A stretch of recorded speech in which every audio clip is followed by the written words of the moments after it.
Welcome to Codex, a history of video games. My name's Tyler Osby. And I'm Mike Coletta. And this week, we are covering Chapter 11, not the type of bankruptcy, but the chapter in the book, The Ultimate History of Video Games, Volume 2 by Stephen L. Kent, which you should all go buy. We're just kind of like a book club sort of thing where we read a chapter and we like sort of discuss it. And, well, we don't read you the chapter, but we sort of summarize and discuss it. And I think it's a good time, and you should go buy the book. That's right. It's just super fun. So this chapter opens up. It's called Microsoft Revolution, by the way. That's what it's called. Oh, I get it, because a 360 is a... Yeah, okay. you get Sure. it? Yep. Now we're doing it. Okay. So we start out talking about how something that's really common, and if you've listened to this podcast, you probably have noticed this by now, people in the video game industry tend to move around a lot, and it's normal. And Kent opens it up with Peter Moore, Bernie Stolar, but who we're talking about today specifically is Mike Fisher. And Mike Fisher moved around so much that people called him the, quote, Forrest Gump of the video game industry because he seemed to always be where everything was happening. He was. And over the years, Fisher has worked at Sega, Namco, then he went back to Sega, then Microsoft, Square Enix USA, then Amazon, and now, I believe currently he's at Epic, and he helped with Fortnite's release. So he really is like always where it's happening. Yeah, it's crazy.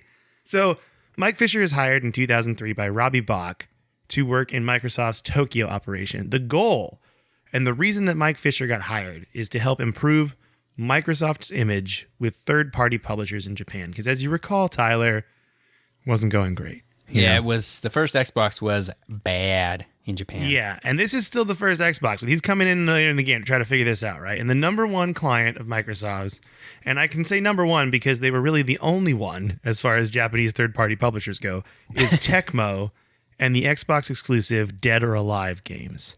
And the main creator was Tomonobu Itagaki, and he was treated like royalty at Microsoft because he's the guy. You know, he's the one that's bringing the Japanese game that the Japanese players care about. And usually, no one in Japan cares about Xbox, but this game, Dead or Alive, had an exclusivity deal, and it was pretty big. So this is the one game that Microsoft is really trying to hold on to. And a little background on Dead or Alive.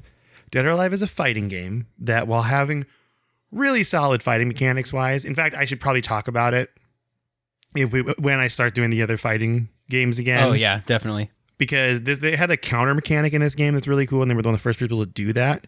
So it's very much worth talking about. But what got them really famous is the appearance of their female combatants and how certain elements of the game's physics engine interacted with those female combatants, which I think is the cleanest way I can say that for a clean Apple podcast. You can Google it yourself if you want to know what I'm talking about specifically, or you might know already if you were alive in 2003 and saw commercials for this game like I was. But a little background on Tomonobu Itagaki. Kent says, quote, in personal interviews, he came across as affable and friendly, but when it came to game design, Itagaki was all business. And I like it because he always wears sunglasses inside and outside, I heard, and he always wears leather glasses. Leather glasses? Wow. Leather jackets. Oh, man. Does this guy, can he hit a jukebox and starts playing? Just like... That's what they say. It sounds like he's describing the Fonz. Yeah. I feel like Itagaki is the Fonz of video game design, and I'm into it. Did they actually say they hit the jukebox thing in the book? They might have. Oh, I'm not sure. I mean, it's right there. I promise I wasn't stealing Kent's joke if that's the case. I made it up myself independently. Yeah, but you know what? It's right there, so I think it's fine. But yeah. So we have essentially the Fonz designing this Dead or Alive game. And so you have this fighting game that Microsoft got exclusivity rights to, and you have a game designer who cares deeply about his craft and really, really wants to have his vision in this game. And then next, you have volleyball. That's right. Volleyball. So Ken talks about this and having video game fads. And I love these because we've had them our whole lives. Like examples like this include all of the different racing games you get after Mario Kart, like Crash Kart Racing, Diddy Kong Racing, Lego Racing. There's so many, right? I played all those games. The late 1990s brought us RTS games, like Command and Conquer style games, like all these real-time strategy games. And you can even say that today, Battle Royale games is still a fad and was a fad. Like it's kind of, I think we're on the downward slope of the arc, Yeah, I think you're right. It's starting to fall out a bit. But You're totally right. And like for a minute there, it was like MOBA games were the thing. Yeah, And MOBAs. I then- forgot MOBAs. Yeah, and then now we're on the tail end of the battle royales. I wonder what's sort of next. I'm trying to think. It's hard to tell a fad like right at the start, so something must be just starting right now. There's going to be a new one. I would say that for a good chunk of time in the late 2000s, early 2010s, you have the Minecraft crafting style survival game, definitely. where you got 7 Days to Die, Subnautica, Raft. Those games are still going on, actually. So really, Yeah, it's lots like of survival stuff. That I think has I think survival crafting has elevated a little bit beyond fad at this point. Like there's a lot. I think there's a lot of meaningful differentiation going on there. But That's true. But the point is that in 2003, it was volleyball. sure And was. Dead or Alive got in on the action with Dead or Alive Extreme Beach Volleyball. And since this game was so popular in Japan, Mike Fisher wanted to make an exclusive Dead or Alive Extreme Beach Volleyball console. Ooh, it was going to be light blue, and it was going to be based around one of the characters in the game. And it would be cool because it would be like translucent blue console, right? That sounds really nice. And then they were like, oh, maybe we could add something to it, to give it a little extra, like a photo album of all the female characters in the game. Oh, that sounds great, right? And then the photo album morphs into body pillows. Body pillows? Question mark. Yeah, so Wired Magazine makes an article that Microsoft is getting into the body pillow business now. And to show you how much the Microsoft in America and Microsoft Japan are communicating, Bill Gates is like, what? And he is not stoked about this at all. So Robbie Bach, essentially, there's a funny moment in the book where Robbie Bach is like, hey, so I just heard this rumor that you're trying to make body pillows, but it's just total rumors. I just wanted to call you to double check it's a rumor. And Mike Fisher's like, no. We're doing that? Yeah, so they go back and forth a lot, and it also involves, the problem is like Itagaki insists on having the body pillows as part of this like release because it's a thing he thinks would really sell well, and he does it. And so there's this fight where it's like Mike Fisher is torn between Microsoft corporate and then also keeping Itagaki and this one Japanese third-party developer happy with Tecmo.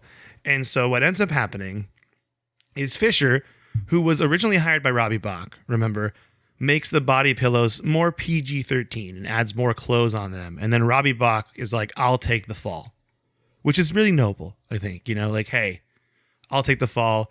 Not a big deal. Not going to impact me that much. But the best part of this entire story and why it's so funny is the Xbox, as we know, still did terribly in Japan. Didn't help. None of this helped. None of this helped. It just kind of is a fun story to show you like how much these companies try new things to try to get consumers in. And I think that's why Kent brought this up at the beginning of the book, because I sent Tyler a message like, apparently the first section of this entire chapter is just about Microsoft making body pillows. But I think the point is they're trying everything they can to break into this market.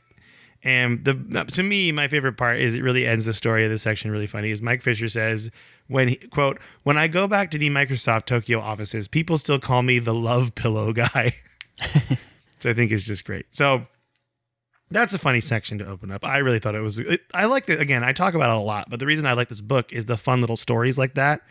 And chapter 10 had that plot going on about how they had a bet going the whole time, and this chapter has this funny pillow story. But buy the book, obviously. We talk about it so much, but it's really it's a fun read. It's a fun read. So I would argue that even if you're not a big like video game history fan, just like as a story wise, I think it's written pretty great. So I enjoy it.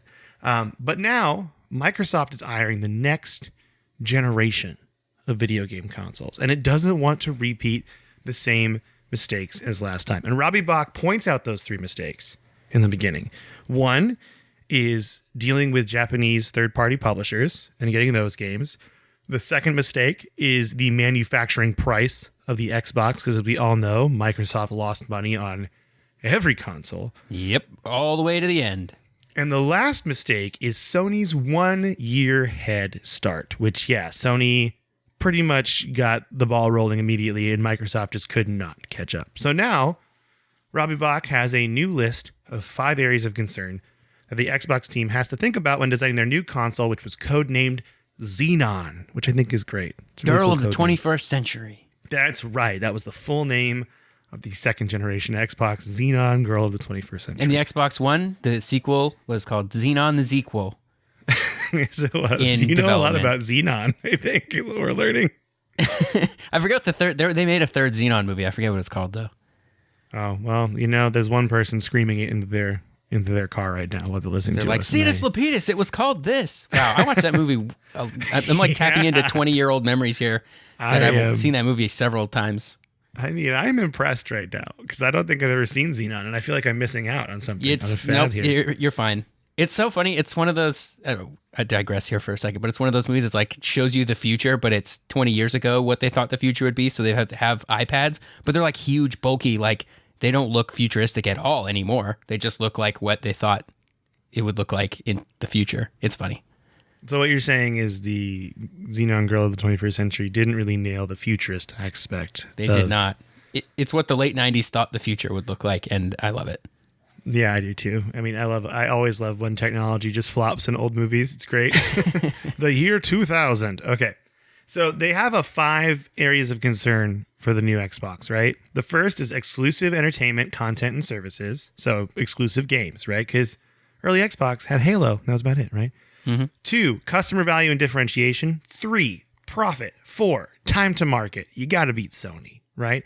And 5 is the 15-month campaign, as in 15 months is what we're doing to build this console, get this going, right? I like that profit is one of them because the first Xbox specifically did not have profit as one of its goals. Like they knew they were going to lose money on that whole venture. And like, because they're Microsoft, they can do that. I just think that's an interesting, like usually people are like, usually you would think you start a business to make money. Sometimes you got to go really long game on it and go, we're going to lose money for a long time on this. And that's okay. But not anymore. Not on the 360. Isn't there a thing with small businesses, and this is kind of a little sidetrack, but I'm pretty sure you're supposed to plan on losing money your entire first year of a small business. Like that's just kind of assumed. Like a lot of, I don't know, I'm going to say business books, knowing that's not the right term, but that's what they say. So to focus on software and number 1, exclusive entertainment, content, and services, Microsoft recognized that their big problem was they only had Halo. And Halo's great. And Halo did do its best to carry the console, but it just couldn't carry it enough. So Sony and Nintendo, just one game, really won those early generations on software exclusivity. So Nintendo by making their own, and by Sony by having exclusive publishing deals with top-notch third-party studios. So this is what Microsoft tried to do this time. So they decided to focus on Halo, obviously, but also Grand Theft Auto, and also Call of Duty and other games like Call of Duty they could incorporate with their online service. Because as we all know, at this time, it's pretty safe to say Microsoft had the best online service. Yeah. At this moment in time. By we're talking far. 2003. Yeah. Yeah, I mean, I still would probably argue they still do, but Me too. I love it. But also I haven't used Sony's recently at all, so I'm not entirely sure. My thought of Sony's online service is based off of 10 years ago, so I don't really know. But yeah, so when it came to Japan, Microsoft made it a must to get Konami and Square Enix on board with Metal Gear Solid and Final Fantasy. That was a goal of theirs too. But the big kicker, though, was releasing Xenon before or at the moment when Sony released the next PlayStation. The 1-year head start that Sony got with PlayStation actually made it mathematically impossible for Xbox to catch up. They talk about this. There's no way they could have caught up, like based on the PS2. There's nothing they could have done. So this is where Bach comes up with that 15-month campaign to launch the Xenon, and it's still called the Xenon at this time. So when I say Xenon, just know we're talking about Xbox 360. Okay, so now's the time to talk hardware. And we have decided the name from Xenon to 360 at this point.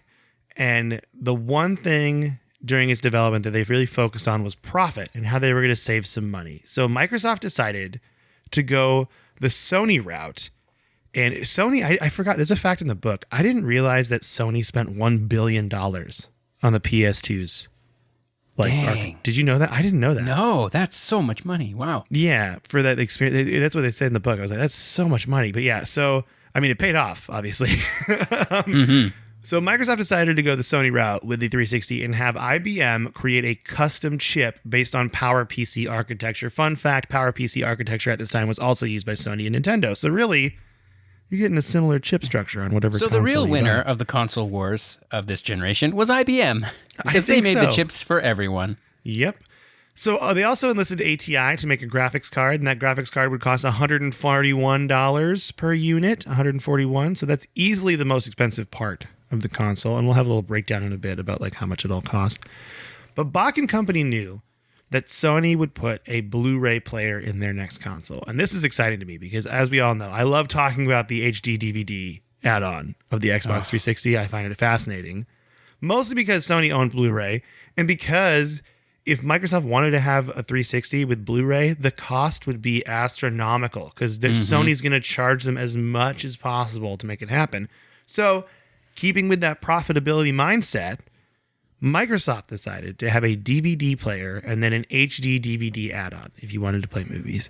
They did the same with the hard disk drive too. Knowing a hard disk drive would cost way more and make the console way more expensive, they gave the customer options. The first was a console with no hard disk drive, and then the second was a pro version with a 20 gigabyte hard disk drive, which is hilarious to think that 20 gigs was like the big amount at the time. Yeah. But That's such an interesting decision to make because the original Xbox had a built-in hard drive in every single console. So developers could develop with that hard drive in mind, and that makes development easier for certain things. Like that's a tool that developers can use.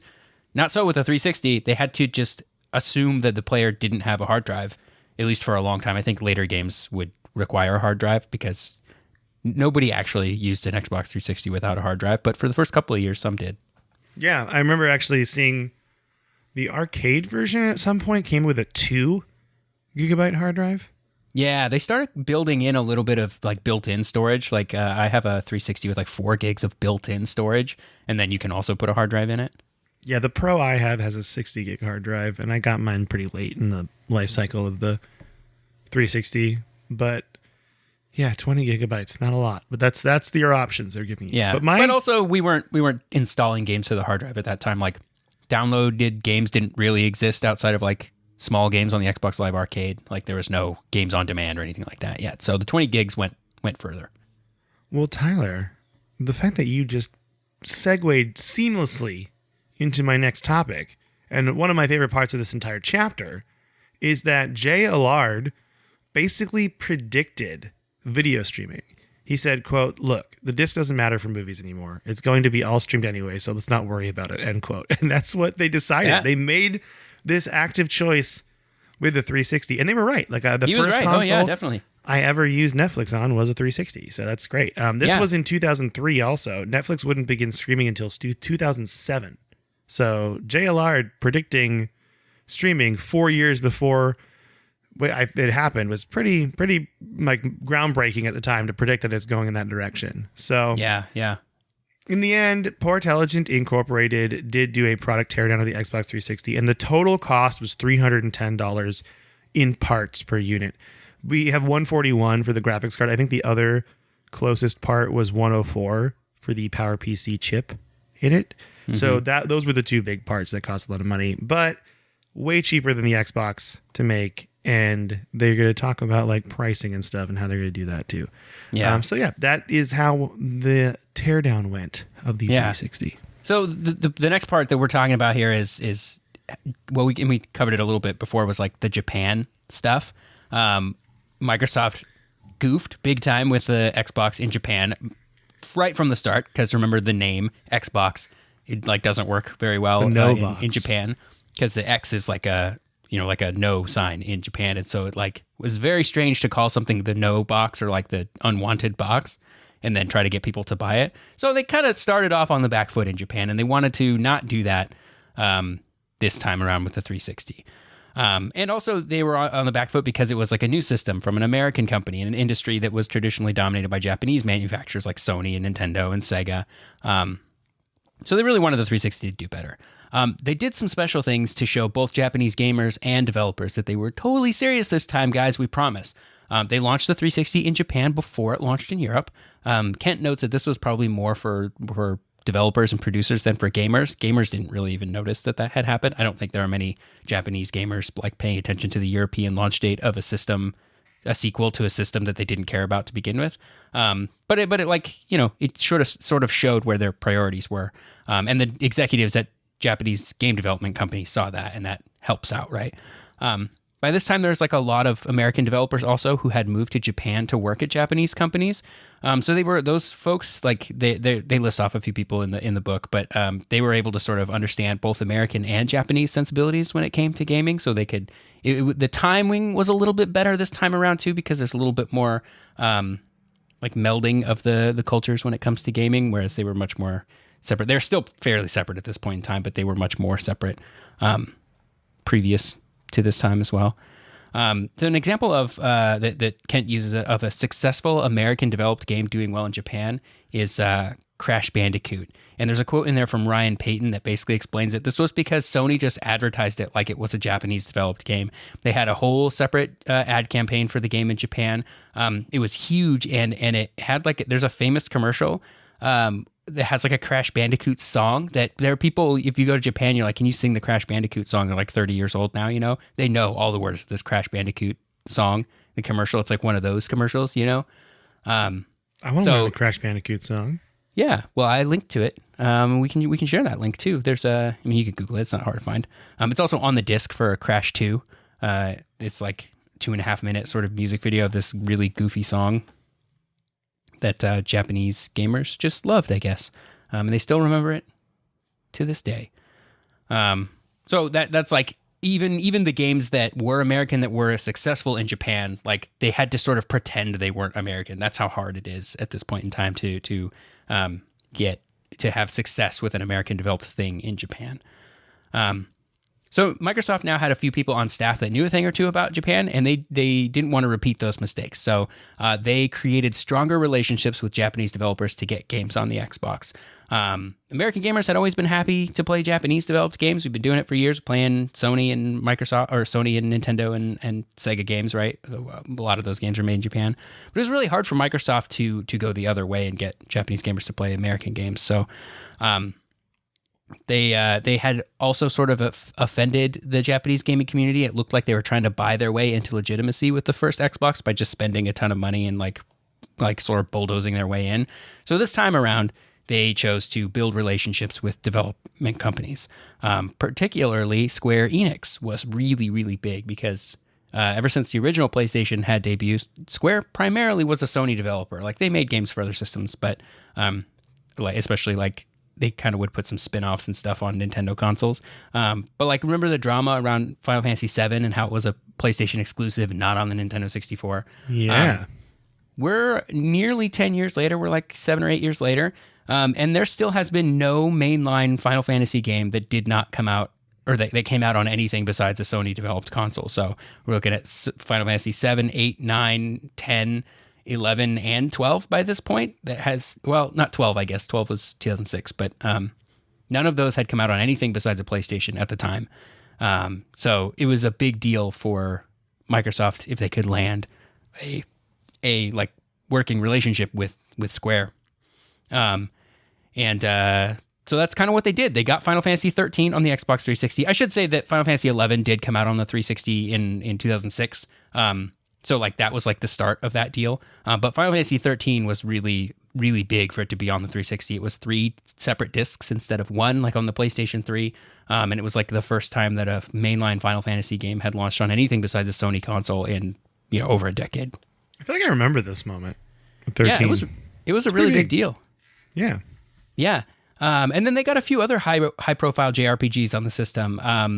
I think they had a game called Blue Dragon. I don't know if you remember that. I think you can get it. You can still buy it. I think it's backward compatible on Xbox One, I think. They had a game called Lost Odyssey, which was kind of a more traditional turn-based, like Final Fantasy style JRPG. They had a game called Infinite Undiscovery, which I don't think was very good, but I played a lot of it because I really wanted it to be good.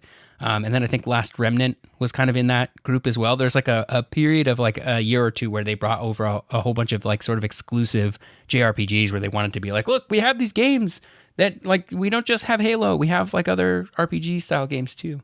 If we were going to do a countdown list, I think countdown of our games that we played because we wanted them to be good versus them not being good would be a good list. Games that I wanted to be good. Like I really wanted Infinite Undiscovery to be good. Oh man, I can't think of any others off the top of my head, but There's definitely a list for me, and I just have to go through like all the games I've on my shelves and I've played and be like, yeah, that's one. That's one I really wanted to be good, and I played it too long. yeah. I'm sure I could come up with some good ones. So while Microsoft was reasonably successful with JRPGs and getting some exclusives, they did have some trouble with other genres. I remember they tried super hard to get Metal Gear Solid 4 on the system, and I wanted that so badly because I didn't have a PS3, and I really wanted to play Metal Gear Solid 4. And it was on one Blu-ray disc on the PS3, but it was going to take Ryan Payton. I think we talked to him again in here, and he says I talked to him. Well, we know Stephen L. Kent now. That's true. So we can pretend like we were there. Is it true? Absolutely not. But it's fun to pretend. Yeah. So Ryan Payton, he says he saw a version of Metal Gear Solid 4 on a 360 dev kit, but he's kind of glad it never happened because it would have needed like 6 discs or something to do because the Blu-ray wasn't a thing on the 360, and there were no games that came out on HD DVD. That add-on was just for movies. So he was like, yeah, the internet would have totally like obliterated us for that. You can't just have a game come out on 6 discs, especially when there's like a joke in Metal Gear Solid 4 where they like joke about needing to switch the discs. And then Otacon's like, no, you don't have to switch a disc. It's on a Blu-ray. So they would have had to change that section, probably to make fun of the Xbox to do it. I don't know if Microsoft would have gone for that. I feel like it would be better for them to do it, to go with it. You know, make fun of yourselves a little bit. But yeah, 6 discs is absolutely absurd. I would have bought it. I would have still bought it, and I would have played all 6 of those discs, and I would have had a blast. And you would have, every time you got to change a disc, you'd be like, 1 disc down, 4 more to go, or whatever. Yeah, I bet you there'd be like entire discs just for like a single cutscene because of how long they were. Oh man. Or like switching back and forth of like, okay, put the cutscene disc in. All right, now put the chapter 3 disc in. I said 1 disc down, 4 more to go, and there's definitely 6, and that's 5 discs. So now our listeners know I can't do math. Yeah, well, I don't know if it would have actually been 6 discs. He was like just kind of making an estimate. But what I hope to see is this version of Metal Gear Solid 4. I want to see it leak. Because there's a PS3 version of Gears of War 3 you can find online now that has leaked. Yeah, because they made it for the PS3. I don't think they ever intended on releasing it for the PS3. It was more of a like exercise in how do we port our Unreal Engine games to the PS3 because the PS3 also ran Unreal Engine. So it was like sort of an exercise for Epic to do, I think, that they didn't really ever plan on releasing it, but it leaked like a few months ago, relatively recently, and it's like mostly playable. It's pretty low frame rate, and it's not a great experience, but it's like, it's interesting that it even exists, you know? I think that's cool. I think that's very cool, and I'm also writing game leaks is something we can talk about as an episode. History of game leaks. Yeah, there's some good stuff out there. Game leaks would be where it's at, I think. Yeah. So this need to be desirable to Japanese gamers extended beyond software as well. So they had lots of games and trying to get these partnerships together. But one of the other reasons the original Xbox did so poorly in Japan was because of how huge and like gross the original Xbox was. And I think that's like speaks to the difference in cultures between Japan and America as well. Like in America, that feel like the Xbox felt like, dang, this thing's huge. It must be so powerful and awesome, right? But in Japan, things are different. Like they live in smaller homes. A lot of folks live in smaller places, and they don't have room for these big, huge things. So they really value like smaller, more elegant, like compact things. And the Xbox just wasn't that. It was like the exact opposite of that.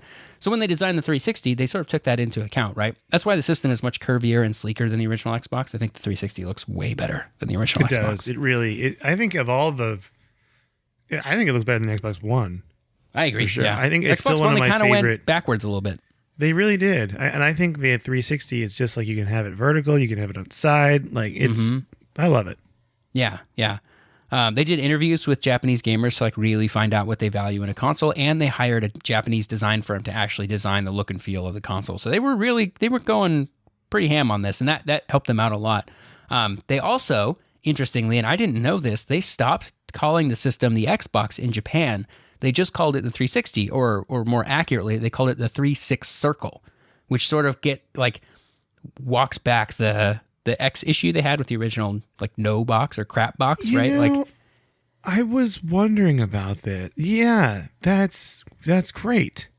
Yeah. So I also think the 3/6 circle is a cool name for a console. Yeah. I know it's wordy, but I think it's kind of cool. Yeah, and they didn't call it Xbox. Like they weren't like trying to hide that it was made by Xbox. Like they weren't. It wasn't a secret. It was the way that Kent describes it in the book is more like, you know, how like Toyota makes the Camry, right? And like those are separate things. Like Toyota is a brand itself, and then the Camry is its own thing. So it was like the 360 made by Xbox rather than the Xbox 360. If that makes sense. Also, like colloquially in the United States, I think if I was ever doing like playing a game, I played on my 360. That's what I would say. Yeah. I wouldn't say Xbox 360. I wouldn't say Xbox. I called it a 360 only. So yeah, same. In a way, it kind of naturally happened that way in the United States as well. Yeah. So during this time, we also saw some people leave the Xbox team, including our man Ed Fries, who championed the Xbox from the start. And he created Microsoft Game Studios back in the day. He did some other gaming stuff. He started some studios after Xbox. He fixed up a lot of old arcade cabinets, that kind of stuff. And he probably just like took a chill retirement, you know, which is what I would do if I were ever an executive at a company for any meaningful amount of time. I would make a few $1,000,000 and then I would retire. And that's probably why I'm not an executive, because I don't have the drive that some people do to do that kind of stuff. But Ed Fries was succeeded by Shane Kim, who Kent notes was not a gamer, but he was a smart dude who knew business. And because he wasn't a passionate gamer, he sort of used that to his advantage. He didn't get very emotionally invested in projects that weren't going anywhere. He didn't like push through games that he wanted to be good, you know, like I would have done. I would have like sunk so much money into games that were bad because I wanted them to be good. And he was not afraid to just, because he didn't have any attachment, he would just cut things off if they were bad. Which I'm sure there are some things that, like, you know, if you give them the extra slack, they will make a great thing that maybe we missed out on because he cut them off too early. But there is definitely a superpower in being able to say, you know what, this isn't working. Let's cut our losses and just move on, you know? That's true. That's such a valuable skill that I also don't have. Yeah. Like I would be like, but what about this game? And this game? Yeah. Back and forth. Yep. And I would run a company straight into the ground because I would pour too much money into games that suck. That like I really wanted to be good. Jaybird 360. Yep, Jaybird 360 would have bankrupted me. Be the best game. Yeah. Still convinced. So that's why I'm not a video game company executive, and I probably shouldn't be. But Shane Kim used classic Microsoft tactics to help the Xbox division also. Mainly what he did was he amped up the support they gave developers, kind of the same way that Microsoft had always supported PC application developers all the way back in the DOS days. They always provided really good tools for developers to use. And so Shane was like, well, let's just keep doing that with the Xbox and like make developers love to make games on the Xbox, make it a good experience for them, and they'll make great stuff. Plus he also had plenty of like gamers on his side to help him. Phil Spencer, Ken Lobb, like they all played games. They knew they could be like the thing, like the person that saw, you know, this is a good game, we need to keep going on this. So he wasn't like a cold calculating businessman with no conscience. You know what I mean? Like he wasn't the people. Scrooge of Xbox. Yeah, he had people he could trust. He's like, I can't play games. First person shooters make me sick. Oh, well, I would probably not play games too if they made me sick. So yeah, that's a bad idea. You don't want to get sick from a video game. Yep. We talked a little bit about this earlier. You did with the console specs, but I want to touch on them a little bit here again because we're gearing up to getting close to the launch of the 360. And something that's really important in marketing for these things is console specs. And this was the generation where Nintendo just decided to say, screw it. And they just like basically put out the GameCube again with the Wii in terms of specs. Like it was kind of just a souped up GameCube. But Microsoft and Sony were still duking it out. And Microsoft had a whole year head start on the PS3, which was really great, gives them more time in the market, but it also meant that they needed to reveal their specs first. And when you do that, you sort of expose your weaknesses that the Sony marketing team can like exploit, right? Because if you're choosing the numbers that you want to show off for your system that make you look great, you're also showing the competition like, okay, well, if you can find better numbers than these, even if they don't mean anything, like there's a lot of specs that we look at and we go, yes, teraflops, right? Like, but they don't mean anything to making games, or they're such a broad and general number that it doesn't matter. But if the PlayStation 3 can, truthfully say they have more megajigs than the Xbox 360, then they win in the marketing thing. So that is true. So yeah, we don't need to get too technical here, but the 360 had one processor capable of processing 2 threads each across its 3 cores. So that's 6 total threads, which was pretty neat at the time. It was PowerPC based, like you said, sort of similar to the PlayStation 3's 7-core processor that also had like 1 extra core in reserve. And then the Wii also used that same PowerPC processor as the GameCube. So IBM really crushing it. Also ATI, because they made the graphics for both 360 and the GameCube. That there's a whole story there probably about Microsoft's fallout with NVIDIA and why they had to stop manufacturing the Xbox, original Xbox immediately when the 360 came out, because they did not want to give NVIDIA another penny. They were over that.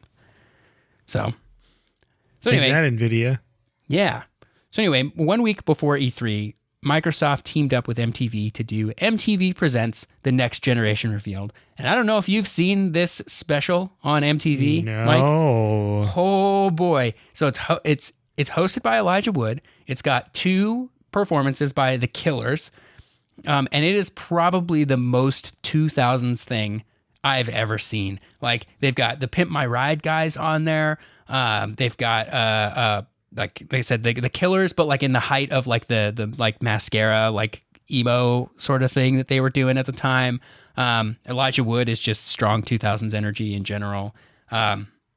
It was great. And it's like 20 minutes long, and they didn't show very much. And I think they stretched it to an hour in the actual broadcast. So it was mostly ads for other things. I turned on the video you linked in, and the first thing that pops in it is they left the ad for the iPod, which plays Gorillaz Feel Good.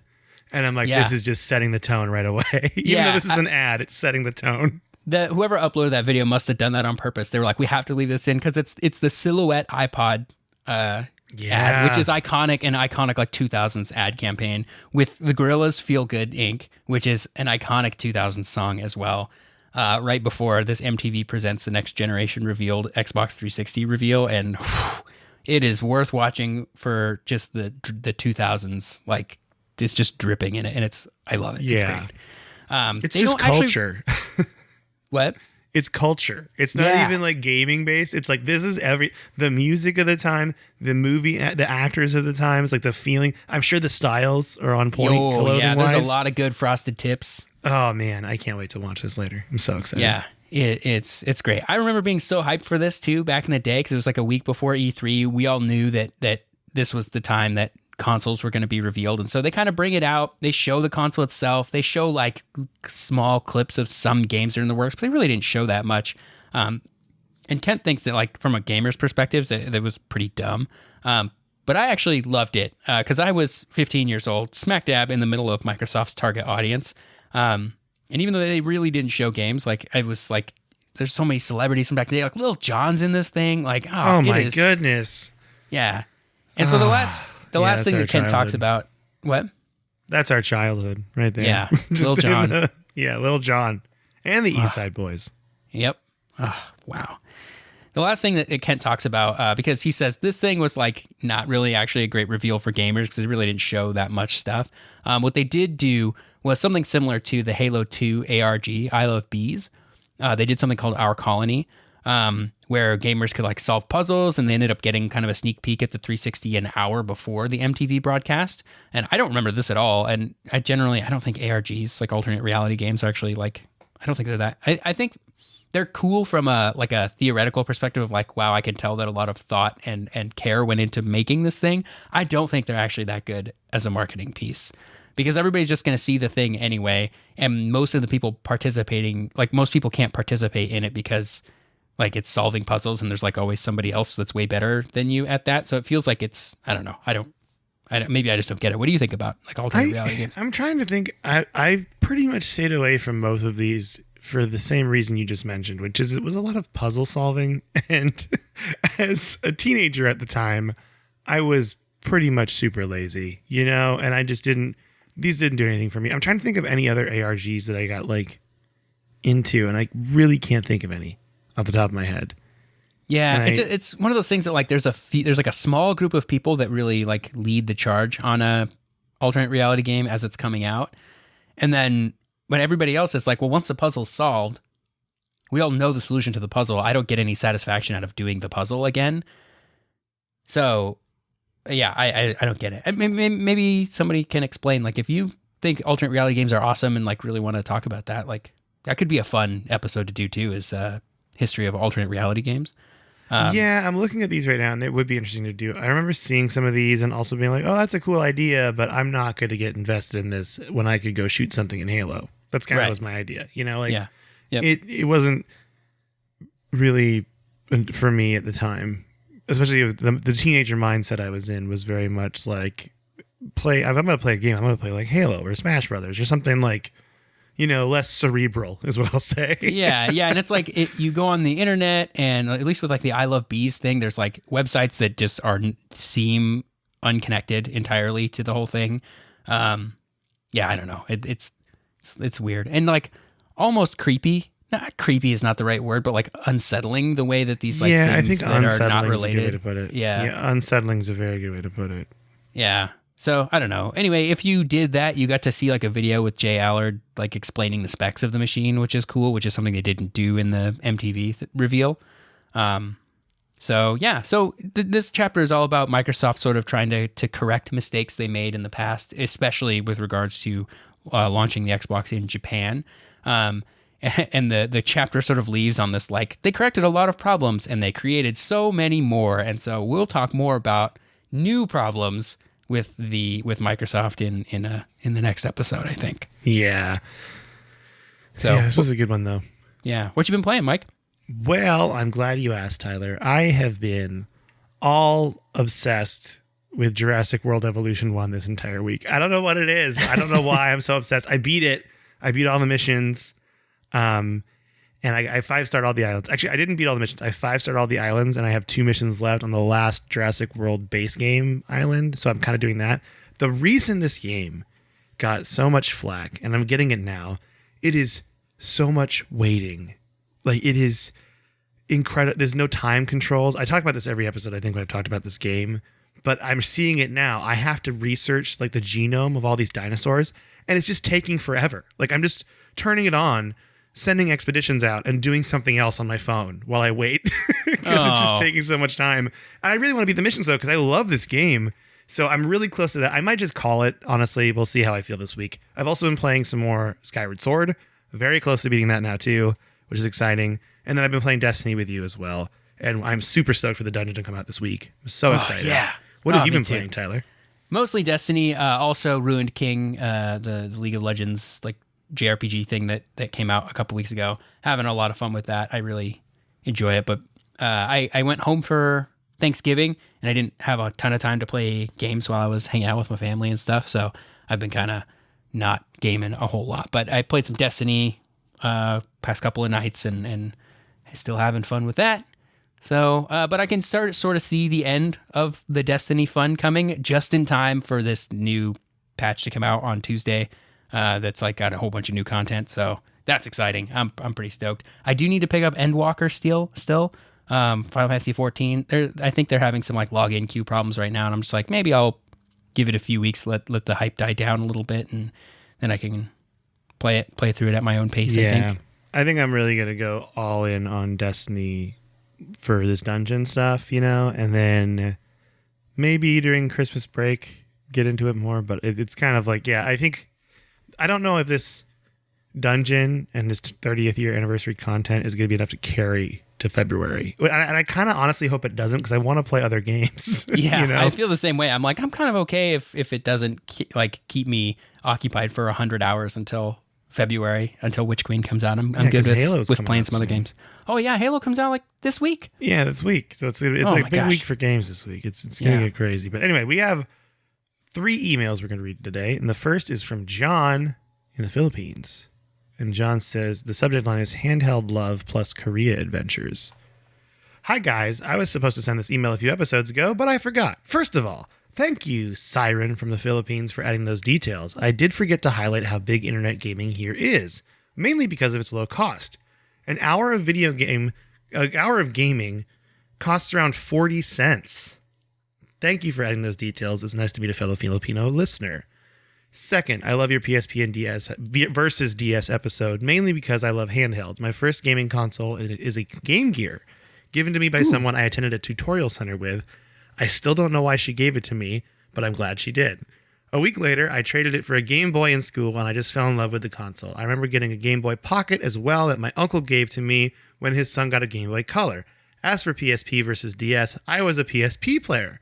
My first game on it was Tekken Dark Resurrection, and seeing how good it looked just blew my mind. I love the quote regarding how people would want exclusive games on handhelds rather than ports, until I remembered that the only games I finished on Switch are Child of Light and BioShock Infinite. And the game I'm trying to finish right now is Final Fantasy VIII Remastered, while simultaneously enjoying the new Animal Crossing update and DLC. I still haven't played the Animal Crossing DLC yet. I need to play that. I've heard it's really good. Sorry.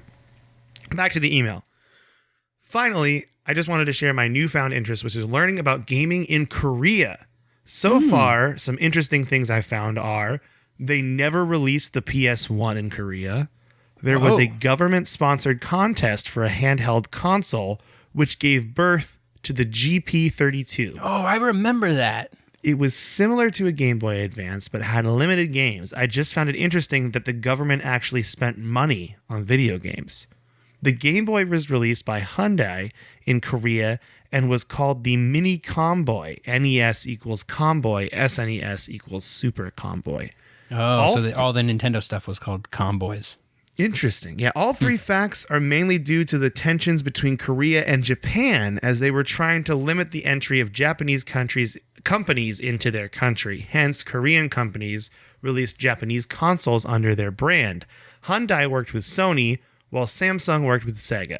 There are other new things that I'm learning as I slowly read up on it, but I just found it interesting how unique the history of gaming there is, and so that's why I wanted to share it with you guys. Well, thank you for sharing. That's so interesting.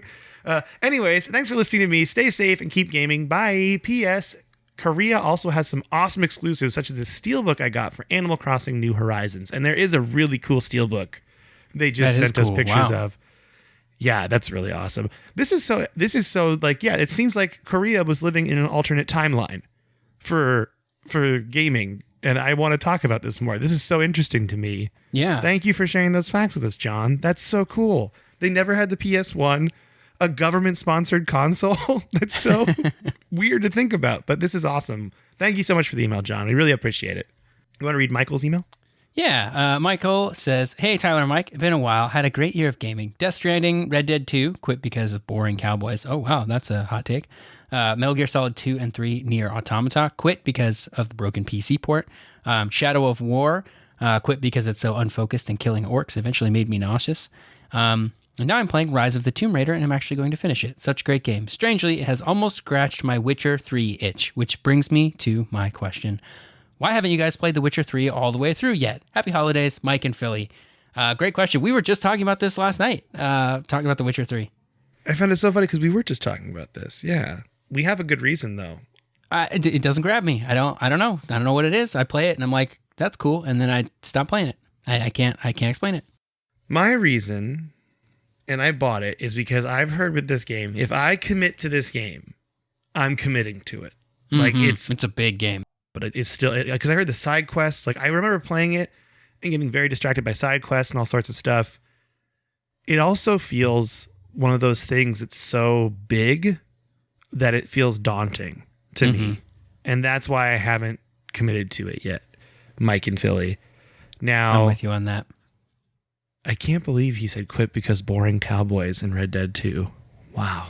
Yeah, sounds like we just have different tastes in gaming. That's a very hot take. I mean, I would get, it's fine. I get it because honestly, that game does get really repetitive after a bit. Which is why when I started playing Red Dead 2, I was like, oh, I'm going to play every side quest and do everything. And then I was like, nope. And I just like plowed through the story in the end because it was getting so repetitive. So maybe that's what he's talking about. But boring cowboys. Oh, poor Red Dead. Poor Red Dead 2. Anyway, yeah, that's my reason why, is it still feels really daunting to me. I will get through it eventually. I mean, I say that, and on my deathbed, I'll be like, I never played Witcher 3. But yeah, it's also, I have played bits of it, and I recognize it's a good game. I realize it. It's just so big. It's such a big game. So thank you for the email, Mike and Philly. I'm sorry that you weren't grabbed by Red Dead, but that is probably one of the hottest takes we've had on this podcast, and I'm happy about it. I'm happy to get some real hot takes in here, besides Tyler and I's lukewarm takes. Last email is from Patty D. It says, Doki Doki continued. Hey, Mike and Tyler, Patty D from Ohio. I am writing to let you know that after a couple days away from Doki Doki Literature Club, I steeled myself and worked on completing the game. After the first big shock, the second one I was a little more prepared for. I do think it is a good game, and I'm glad I went back and finished it, even if it is one of the more different games I have ever played. Laters. Yeah, I hear it's Patty pretty. D. I hear that it gets pretty rough towards the end, like emotionally. Like heavy. Yeah. Yeah. So you have Witcher 3, which is just huge and daunting. And then you have Doki Doki Literature Club, which is just heavy for all the other reasons. Yeah. Two games that I don't know if I'm going to get around to. I'm going to try. I bought Witcher 3. I bought it on Steam. I own it. I have it downloaded. I'm just waiting, to have a good time. But maybe I will. Maybe I'll just try to jump into it and be like, you know what? An hour a week for 100 weeks. That's for the next 10 years. I could beat it. Yeah, right. I could beat it. Yeah, exactly. Anyway, I appreciate the email, Patty D, and following up with us, because I heard that game is very good. It is very different. It's just very heavy. If you want to send us an email, you can do that at codexhistorypodcast@gmail.com. You can join our Discord. We have an invitation on my Twitter at @MiColetta that never expires. Also, you can send us an email, and I'll send you an invite too as well. Tyler's on Twitter at SneakerElf, ELPH. And with that, I think we have everything covered, right? Just tell your friends about us. Tell your friends about the podcast. That's nice to do. That's a fun thing. If you don't want to do anything else, that really helps us out, and we really appreciate it. And we also really appreciate you listening and saying thank you. And once again, purchase The Ultimate History of Video Games Volume 2 if you haven't yet. It's a really good book. And with that, Tyler, do you want to say bye to everybody? Goodbye, everybody.